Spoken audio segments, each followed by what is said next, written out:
Mais comment dessiner des portraits à l'aquarelle, hein? C'est tellement un si beau médium qui a quand même sa dose de complexité à cause qu'il est un petit peu imprévisible. Aujourd'hui, dans cette vidéo, je vais vous parler de la pédagogie de l'aquarelle. Qu'est-ce que vous devez apprendre pour parvenir à dessiner un portrait à l'aquarelle comme celui-ci?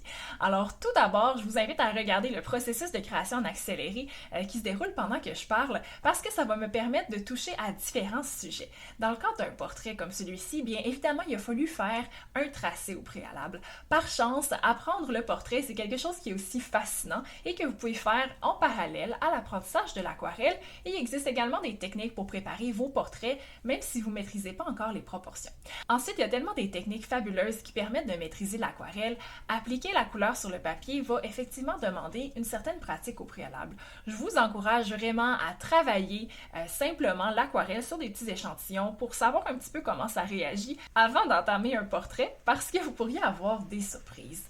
Lorsque vous allez peindre à l'aquarelle, c'est très important de penser par couche. Hein? C'est pour ça qu'on a toujours une première couche qui va être beaucoup plus pâle où on va simplement mettre les tons principaux et ensuite on va les renforcer, on va aller chercher plus d'ombrage sous les yeux, le nez, la bouche. On va aller faire vraiment des couleurs un petit peu plus chaudes sur les joues, un petit peu d'ombre dans le cou, les cheveux à la racine vont être plus foncés. Donc ça, c'est tous des petits détails qu'on va observer au fur et à mesure qu'on devient plus avancé à l'aquarelle. Et là, de couche en couche, on va aller approfondir chacune des couleurs et chacun des contrastes. Alors, c'est tout à fait normal à l'aquarelle de repasser à de nombreuses reprises aux mêmes endroits.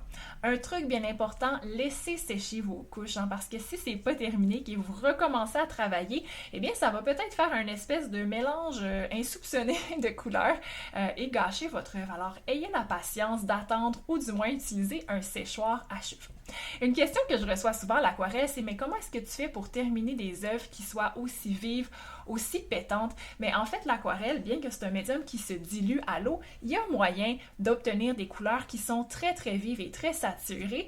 Une façon de faire, c'est de préactiver vos couleurs en vaporisant un petit peu d'eau dessus. Ça va vraiment rehausser le pigment. Et ensuite, c'est dans la quantité de pigment que vous allez mettre dans votre pinceau, vous allez être capable d'aller chercher des tons qui sont très vifs. Bon, c'est sûr que quand ça sèche, l'aquarelle, ça pâlit un petit peu, mais il y a moyen de faire des tons assez démarqués, puis à la limite de passer 2 fois. Et une autre chose que plusieurs personnes ne savent pas, c'est qu'on a le droit de terminer une aquarelle en utilisant un autre médium. Donc ça va m'arriver de temps en temps, principalement pour les coins de la bouche, les cils, les petits détails finaux, de prendre un crayon graphite ou un crayon à colorier noir pour faire les cils ou les petits détails et vraiment rendre ça plus marquant.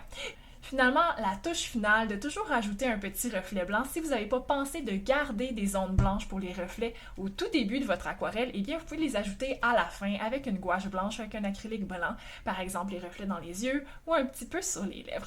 Alors, c'était un aperçu, une petite immersion dans le monde du portrait à l'aquarelle. C'est les différentes notions que vous allez devoir connaître, les proportions des portraits, le travail par couche, les différentes techniques d'application des couleurs. Alors, continuez à suivre la chaîne pour des prochaines vidéos où je vous en parlerai un petit peu plus.